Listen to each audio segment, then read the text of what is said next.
Bien, otra vez, muy buenos días. Les dice su amigo Jorge Borges a todos los televidentes y televidentas que me hacen el favor de atender a estos videos, ¿verdad? Se los agradezco muchísimo. Miren, eh, interrumpimos, empezamos con la cuestión de plantearnos la defensa del lenguaje y el rigor científico frente a la chabacanería con la que se están manejando los ataques a la estrategia que se ha tenido respecto a la pandemia, ¿verdad?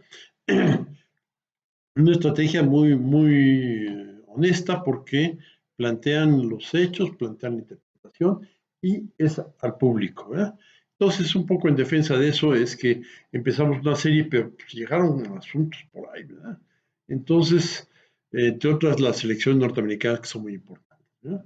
Entonces, estábamos hablando de la ciencia, vamos a un repaso, hablábamos de que en algún momento hubo una contraposición entre el dogma, o sea, todo está en alguna parte y en la Biblia y o en la voz del Papa y no hay más conocimiento que ese. Contra la ciencia que decía hay mucho que averiguar, ¿verdad? Los científicos iniciales de esa época del Renacimiento, más o menos, o poquito antes, eh, así lo creían, qué bueno que fueran ellos, ¿no? Era dogma contra ciencia, autoridad de alguien que decía lo que era verdad y lo que no, contra la capacidad de ciudadano de a pie, eh, el, el ser humano de a pie, la persona de a pie, común y corriente, para plantearse, por lo menos plantearse, las preguntas acerca del funcionamiento de la naturaleza, ¿verdad? Eso era válido como se planteaba, según mi amigo ya afinado Arturo Fregoso, se planteaba desde el principio del cristianismo, ¿no? Esa capacidad del ciudadano de acceder a la sabiduría, ya fuera religiosa o mundana, sobre la naturaleza. Pero bueno, viene un choque ahí, ¿verdad? Lo que platicamos la vez pasada de, pues, gentes que tuvieron personas muy brillantes que tuvieron que callar la boca, o otros que se fueron a la hoguera, ¿verdad? Esto fue terrible, ¿verdad? Pero finalmente pensamos que se fue imponiendo el pensamiento científico. Esto fue en la época más o menos del Renacimiento, dio el origen a la modernidad, a la edad moderna y a la ciencia moderna. La ciencia moderna que, igual que antes, pues un pie en el racionalismo y otro pie en el empirismo, ¿verdad? Eh, ya no el racionalismo de antes, sino el racionalismo de Descartes, y ya no eh, el empirismo de antes, sino en el empirismo de ir a preguntar a la naturaleza qué fregados pasa, ¿verdad? Y cómo se le pregunta a la naturaleza, recuerden, era picando las costillas y a ver cómo respinga. Eso era para caer bien, ¿verdad? Se los decía. Pero realmente se trata de hacer un experimento en donde lo que nos inquieta emerja como verdadero o como falso. Restringo yo, porque desde aquel tiempo se fueron prudentes entre lo confiable o lo desconfiable, ¿verdad? Eso más o menos nos plantea algo que más adelante veremos como sumamente importante, ¿verdad? Entonces, ¿qué pasa ahí? Bueno, parte de lo que los grandes empiristas, este, Galileo, este, Kepler y Pancho Tocino, eh, dieron como bases del nuevo empirismo renacentista. Y lo que personas como sabios como Descartes, Pascal, Spinoza, Leibniz, dieron como un nuevo racionalismo. Entonces, bueno, eh, esto, esto dio buenas bases. Entre otras cosas, siguiendo los lineamientos de Pancho Tocino, era hacer experimentos repetibles, ¿verdad? Un experimento no tiene sentido si no es repetible, ¿verdad? Entonces, yo hice un experimento y vi tal cosa. ¿Y cómo sé? No, pues ni le apunté ni nada, ¿verdad? Pero pues vi tal cosa. ¿Y cómo hiciste el experimento? Pues más o menos aquí, no, ni cáscaras, ¿verdad? La experimentación tiene que seguir un protocolo muy rígido, ¿verdad? Exponer qué se hizo, con qué se hizo, cómo se hizo, qué cosas pusieron ahí haciendo sus boticas, qué cosa sucedió, salió humo, no, lo que sea. Todo eso tenía que quedar bien claro. Galileo, viendo el penduleo de los candiles de la catedral y tomándose el pulso, era su reloj. No es que fuera reloj de pulso es este. En Galileo era el pulso, sus arterias latiendo, ¿eh? Era el reloj. Entonces, viendo los periodos del penduleo de esos candiles, lámparas, o que se fue arriba de la torre de Pisa a soltar piedritas, bolitas de papel y otros objetos, ¿verdad? Llegar a ciertas conclusiones, ¿verdad? No Kepler, pero sí Tycho Brahe, que hizo minuciosas observaciones de las órbitas de Júpiter, y ahí aparece cómo se acelera y cómo se desacelera el movimiento. Es fantástico, ¿verdad? Y Kepler tuvo la audacia intelectual de ¡pum!, dar sus leyes, ¿verdad? ¿Quién más por ahí? Bueno, otros más, ¿verdad? Eh, Plano inclinado, muchos por ahí. Incluso realmente, aunque lo encasillan como racionalista puro, y que los franceses son todos racionalistas, no es cierto. Descartes planteó muchísimos experimentos, no desdeñaba Lo que pasa es que la ciencia a veces va por un lado y a veces por otro. Entonces, finalmente, alguien que no hizo muchos experimentos que sepa, Newton llega a un paradigma de la ciencia moderna, fantástico, ¿verdad? Sus tres leyes más la ley de la gravitación universal. Esto explica muchos de los fenómenos que se veían con la materia inanimada. Materia inanimada, todos los fenómenos celestes y de caída de los cuerpos y de tiro parabólico con un cañón, a ver si le atino a esa biblioteca o ese museo, o ese tipo de cosas que hacen con los cañones, ¿verdad? Entonces, bueno, llega con Newton un paradigma. Que se sepa, el tipo fue más racionalista que empirista, sin embargo, pues es un santo del empirismo, y bendito sea Dios que así sea, ¿ves? Un tipo fantástico, poderosa su empuje a la ciencia, ¿verdad?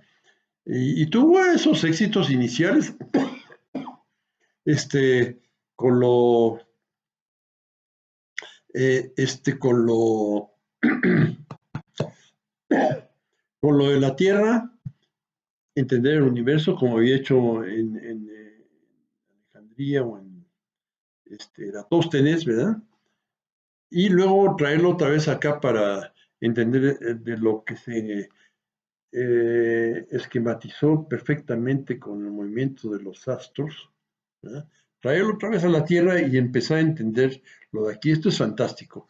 La evolución de la ciencia fue fantástica y estos éxitos iniciales. Algún día diremos de lo que se hizo en la Tierra con aquello. Muchísimo, muchísimo más de lo que se cree. Pero aquí en la Tierra suceden cosas muy imperfectas y en el movimiento de los astros no, ¿verdad? Entonces ahí había que levantar la antena otra vez, ¿verdad? Otra vez levantar la antena.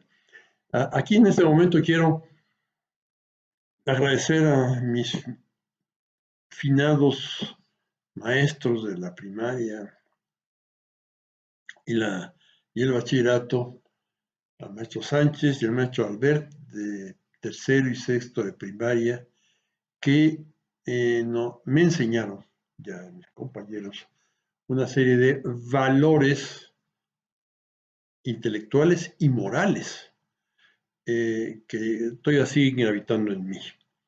El maestro Albert y el maestro Sánchez fueron fantásticos.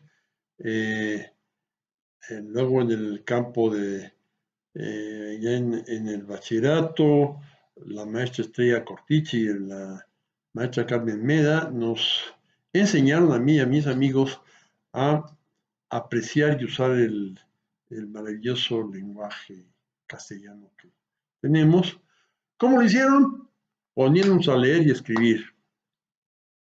Igual, los valores de la primaria fue algo valiosísimo, valores valiosísimos, ante la ausencia son valiosísimos, porque ahora está de moda, señora, traiga a su hijo al kinder y le enseñamos computación, matemáticas, y teoría de conjuntos, y piñatas de ese estilo, piñata como dicen los españoles. Entonces, eh, teoría de conjunto, computación, teoría de conjunto y inglés, cosa que a un infante, no lo sirven para nada y que va a tener inquietud después para eso. Y recuerden que la educación se basa en la inquietud, en el brío del educando, ¿eh? Más que nada. Bueno, entonces mis maestros, que les agradezco mucho. Y a mis maestros de ciencias, el doctor Tagüeño, un cardiólogo que acabó dando clases de física y muy buenas. Entre otras cosas, nos puso a medir un escritorio con una cinta métrica, ¿verdad? Precisa, ¿verdad? De las que usaban los carpinteros, los albañiles, y nos puso 5 o 10 alumnos a tomar la medida y apuntarla en un papelito, doblarlo y dárselo, ¿eh? Después puso los resultados en el pizarrón, todos eran diferentes, y nos preguntó cuál era el bueno. Y todos, no, pues el mío. ¿No? Nos dijo a final de cuentas, todos y ninguno. Todos y ninguno. Esto es fantástico, ¿eh? Y entonces vamos a, ¿cómo lo usamos? ¿Qué vamos a usar? Pues usamos el promedio, ¿verdad? Y esto fue un avance. Tenía yo, esto fue en segundo de secundaria, tenía yo 14 años. Es fantástico que me diga eso. O el maestro, el ingeniero Capella, que nos ilustró cómo lo sacó de algún libro, la gráfica de fatiga del acero, según diferentes esfuerzos, y cómo los datos experimentales no estaban en la curva, ¿ya? Y nos dijo, esta curva se obtiene para que conciliar todos los datos experimentales. Eso nos meñó el tapete a muchos, ¿verdad? Que consideramos, se llega a una fórmula y esa fórmula y ya fregó. Pues no, en algo tan importante como el acero que depende que se caiga el edificio, ¿no? Eso, ¿eh? Y el maestro Horacio Fernández, que nos puso a hacer un análisis cuantitativo de una sustancia, cualitativo, ¿verdad? No cuantitativo, porque luego teníamos que pesar todo. Entonces teníamos que pesar las cenizas de una sustancia que filtramos, después de una reacción química filtramos, y había que cocinarla para poder pesarla, quitarle la humedad. Y lo mismo, todos los que lo hicimos tuvimos cifras diferentes, ¿verdad?